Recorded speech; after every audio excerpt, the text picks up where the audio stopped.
جگنو کی روشنی ہے کاشانہ چمن میں، یا شمع جل رہی ہے پھولوں کی انجمن میں۔ آیا ہے آسماں سے اڑ کر کوئی ستارہ، یا جان پڑ گئی ہے مہتاب کی کرن میں۔ یا شب کی سلطنت میں دن کا سفیر آیا، غربت میں آ کے چمکا گمنام تھا وطن میں۔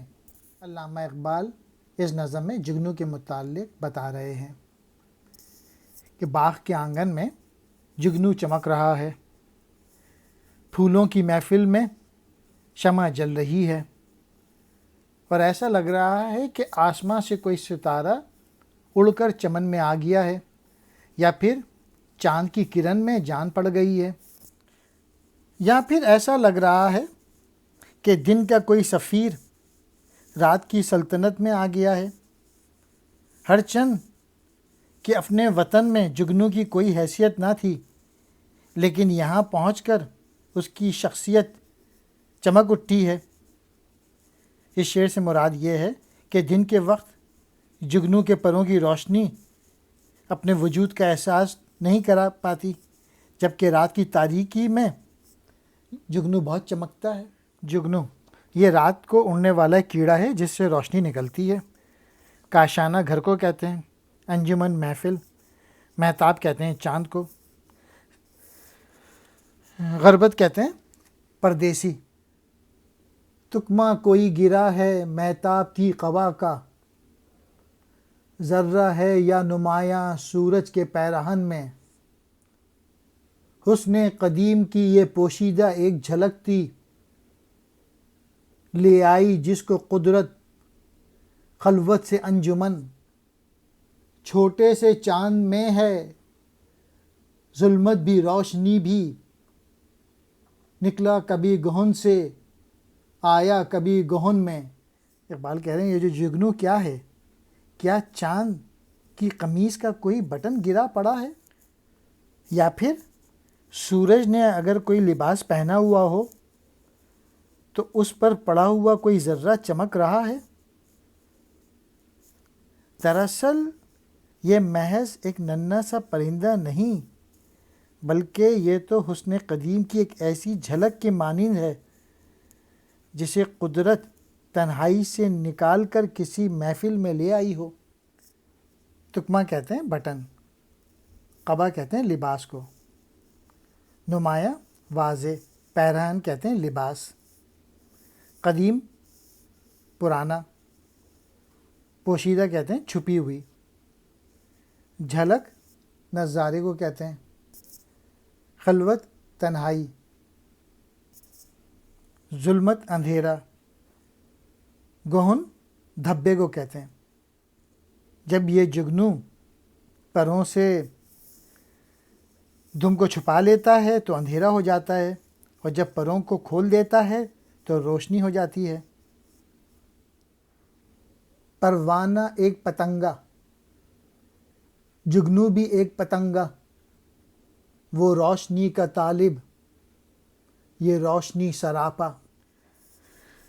ہر چند کہ پروانہ بھی ایک کیڑا ہے اور جگنو بھی ایک حقیر سا کیڑا ہے، لیکن صورت یہ ہے کہ پروانے کو تو روشنی کی طلب ہوتی ہے، جبکہ جگنو سراپا روشنی کرتا ہے۔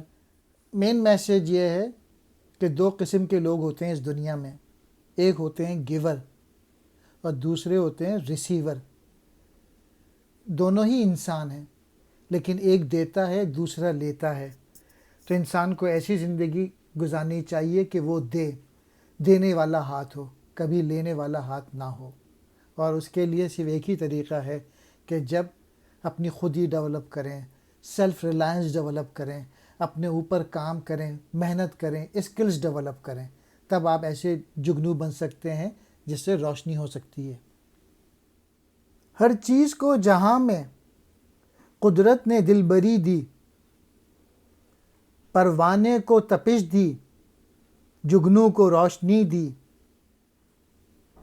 رنگی نوا بنایا مرغان بے زباں کو گل کو زباں دے کر تعلیم خامشی دی. ان اشعار میں علامہ اقبال پروانہ جو کیڑا ہے اور جگنو جو کیڑا ہے ان کے حوالے سے بتا رہے ہیں اور ان کی فطرت کے مختلف آسپیکٹس بتا رہے ہیں کہ قدرت نے دنیا میں ہر شے کو کچھ نہ کچھ عطا کیا ہے.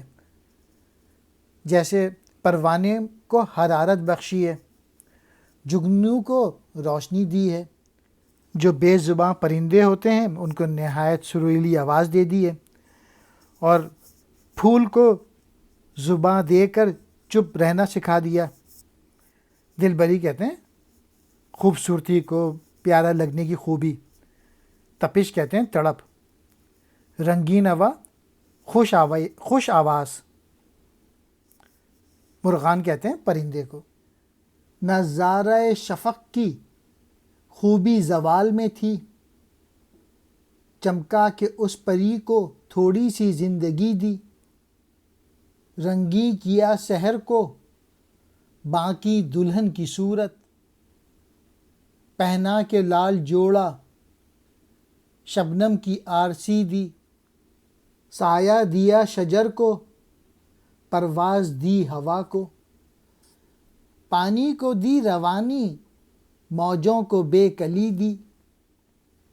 یہ امتیاز لیکن ایک بات ہے ہماری، جگنو کا دن وہی ہے جو رات ہے ہماری.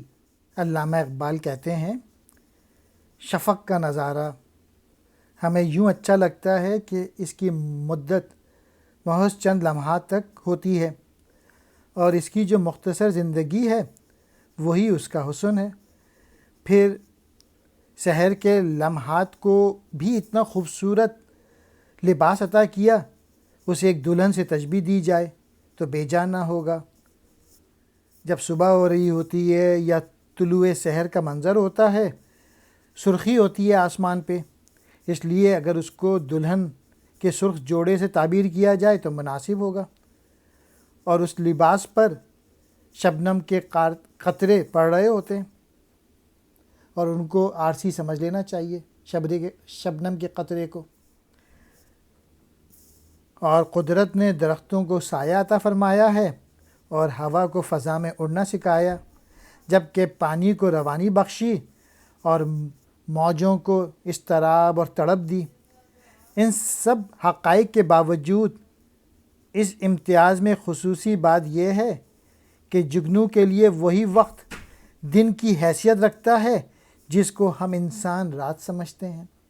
شفق کہتے ہیں وہ سرخی کو صبح اور شام کے وقت آسمان پہ جو نظر آتی ہے. سحر صبح کو کہتے ہیں. باقی دلہن مراد خوبصورت دلہن. شبنم کہتے ہیں اوس کو. آرسی کہتے ہیں آئینہ. شجر کہتے ہیں درخت. پرواز اڑان کو. روانی چلنا. بے کلی بے چینی. امتیاز کہتے ہیں فرق. حسن ازل کی پیدا ہر چیز میں جھلک ہے، انسان میں وہ سخن ہے، غنچے میں وہ چٹک ہے. یہ چاند آسماں کا شاعر کا دل ہے گویا، وہاں چاندنی ہے جو کچھ یہاں درد کسک ہے. اللہ تعالیٰ نے یہ تمام چیزیں جو ہیں نا پیدا کی ہیں. فرق بس اتنا ہے کہ انسان کو بولنا سکھایا ہے، غنچے کو چٹکنا. اس طرح چاند اور شاعر کے دل میں بھی کوئی زیادہ فرق نہیں. چاند کی روشنی اور شاعر کے دل کی کسک عملاً ایک ہی چیز ہے. غنچے یعنی کلی، چٹک کہتے ہیں کھلنا. وہاں مینس وہاں، کسک کہتے ہیں چبھن کو. انداز گفتگو نے دھوکے دیے ہیں ورنہ، نغمہ ہے بوئے بلبل، بو پھول کی چہک ہے. کثرت میں ہو گیا ہے وحدت کا راز مخفی، جگنو میں جو چمک ہے وہ پھول میں مہک ہے، یہ اختلاف پھر کیوں ہنگاموں کا محل ہو، ہر شے میں جبکہ پنہاں خاموشی ازل ہو۔ ان اشعار میں علامہ اقبال کہہ رہے ہیں یہ تو صرف ایک ایسا دھوکہ ہے جو کہ گفتگو کے انداز سے پیدا ہوا ہے۔ یہ وضاحت ضروری ہے کہ مختلف اشیاء میں جو معنی ہیں وہی عام انسان کو غلط فہمی میں مبتلا کرتے ہیں۔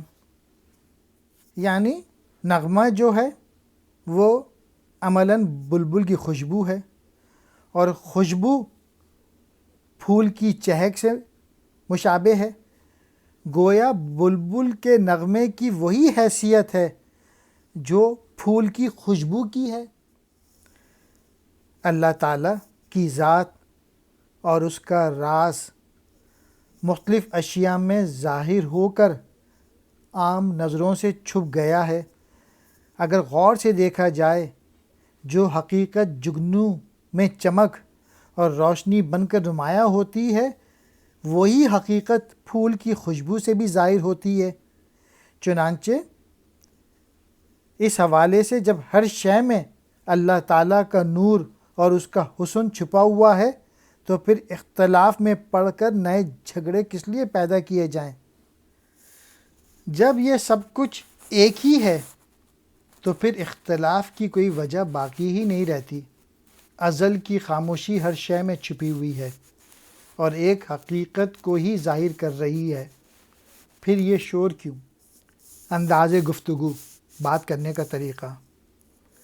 بوئے بلبل، بلبل کی خوشبو، بو کہتے ہیں خوشبو کو۔ چہک، چہچہانا، کثرت بہت زیادہ، وحدت ایک ہونا، راز مخفی چھپا ہوا راز، اختلاف، مخالفت، محل کہتے ہیں موقع کو، خاموشی ازل ہمیشہ کی خاموشی۔